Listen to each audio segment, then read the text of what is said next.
रब खुश रखई रंग महलन में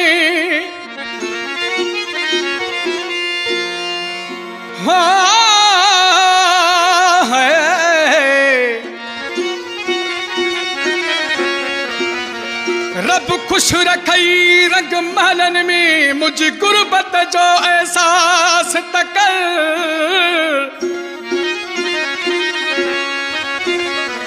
तर पाई दे छाथ ई दई बेदर्द पिरी कुछ क्यास तकर वो चे गलती आहे बरकत जी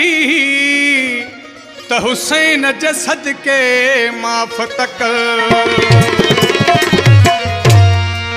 प्यारा दोस्तों, इन एल्बम जी सिलेक्शन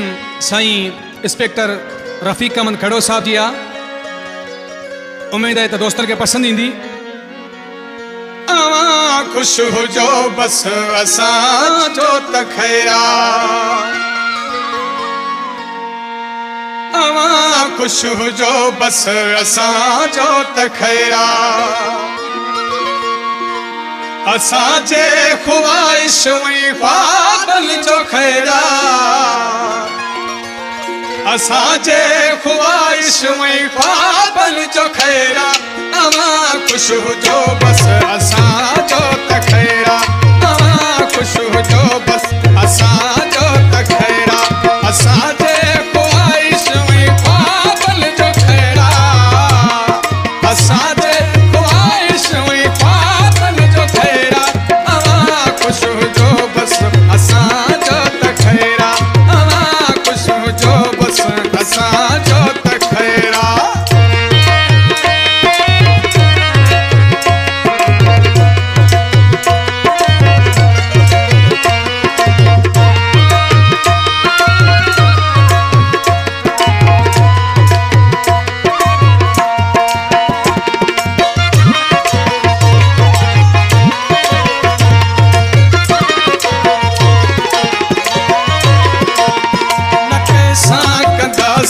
का शिकवा शिकायत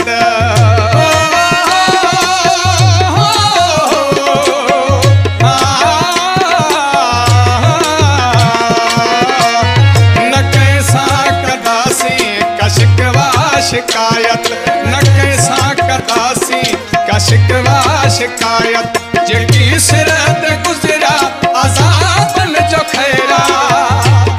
जेकी सिरत गुजरा असां जो त खैरा, आवां खुश हो जो बस असां जो त खैरा, असां जे ख्वाहिश ऐं ख्वाबन जो खैरा, असां जे ख्वाहिश ऐं ख्वाबन जो खैरा, आवां खुश हो जो बस असां जो त खैरा, आवां खुश हो जो बस असां जो त खैरा।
असां जो त खैरा,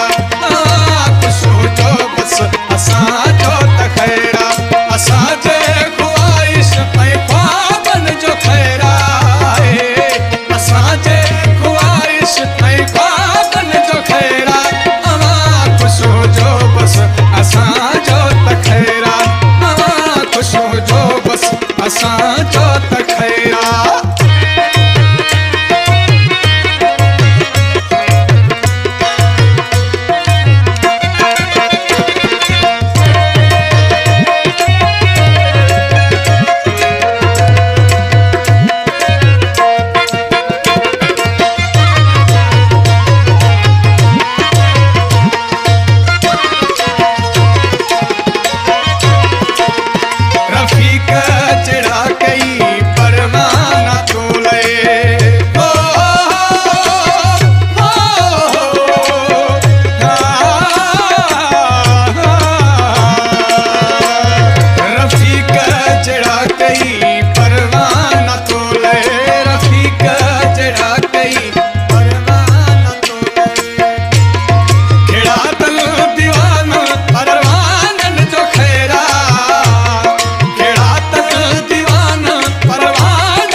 खुश हुजो